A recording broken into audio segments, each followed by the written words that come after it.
giant concrete, dare I say turds? No, I shouldn't say that word. Okay, that's what 1 bag of cement, 3 bags of sharp sand, 1 bag of mixed aggregate, 20 mil stuff, and some water looks like after you mix it all up.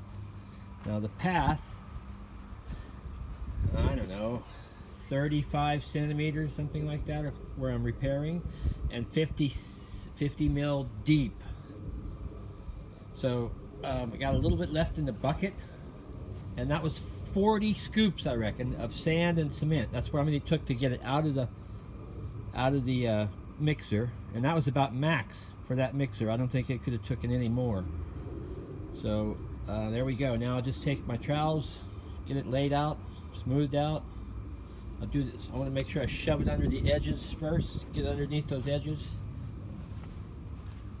And then that's it for today, Saturday, April 7th, 2017.